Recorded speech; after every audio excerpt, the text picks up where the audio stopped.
Le village traditionnel de Batrin, littéralement le village des Bols, situé à la commune de Batrin, au district de Gia Lam, en banlieue de Hanoï, est un village de métier d'artisans céramiques, le plus ancien et très connu au Vietnam.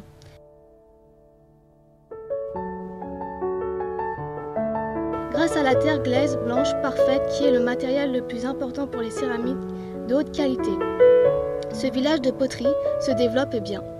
De plus, cette région se situe au bord du fleuve Nhi, ou du fleuve Rouge, étant le lieu favorable de la circulation, du transport et de l'échange des marchandises.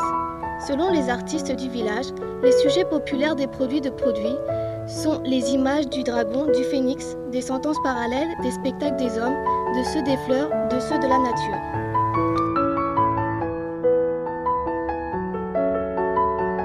Tout exprime nettement la vie de prémonition et de philosophie des Vietnamiens. D'autres fois, à notre jour, existent toujours des centaines de fours actifs à Batrin. La vie de ce village où travaillent et produisent les habitants est si animée depuis plusieurs générations. Les céramiques de Batrin sont faites en terre glaise spéciale.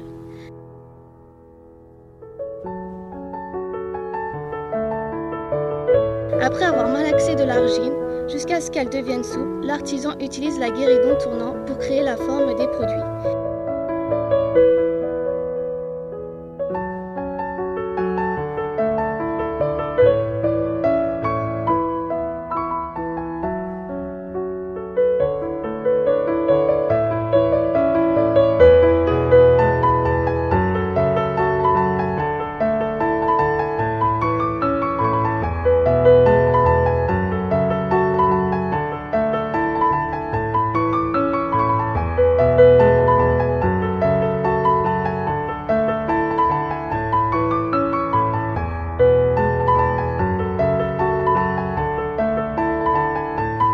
Puis sèche ceux-ci au soleil pour y peindre, les émailler et les mettre dans les fours.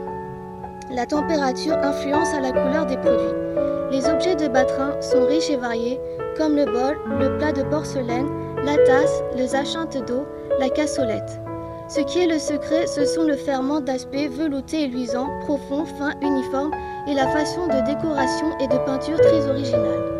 Ainsi que la majorité des spécialités de la capitale, les céramiques de Batrin deviennent une propre marque et est formé un marché de poterie de Batrin. Cela justifie le développement puissant et stable du village artisanal. Ce marché se trouve juste au bord du fleuve Rouge. Les visiteurs doivent aller au village de Batrin, traverser des murs de charbon noir n'existant qu'au village de céramique pour arriver au marché. On y vend seulement les produits de céramique, d'un pot très petit comme un doigt à un pot très grand comme un pilier de maison. Des bols, des plats, des tasses de toutes couleurs et particulièrement des souvenirs, des colliers et des statues, des animaux en céramique. Les visiteurs peuvent contempler ces objets, les étudier sans les acheter car les vendeurs sont très amicaux et expliquent de tout cœur. Tous les visiteurs s'arrêtent au marché de céramique après qu'ils visitent le village de Batrin, la maison d'exposition où cherchent des fausses antiquités. J'espère me marier avec toi afin que j'achète des briques de Batrin pour construire la maison. Depuis que les produits de Batrin ont apparu, la noblesse de la capitale de Thang Long ainsi que les agriculteurs à la campagne les apprécient. En outre, plusieurs objets de ménage quotidien à Batrin sont exportés. Depuis le XVe siècle, les produits de poterie et Batrin sont présents dans les cadeaux payés, tribut pour les rois chinois. Les rois du pays où les métiers d'artisans céramistes existent et célèbrent dans le monde entier, des 1000 années. Depuis là, quelle que soit l'ère, décade ou prospère, le village de céramique de Batrin affirme toujours la valeur de ses marchandises. Le métier d'artisan céramiste existe bien et surmonte tous les obstacles.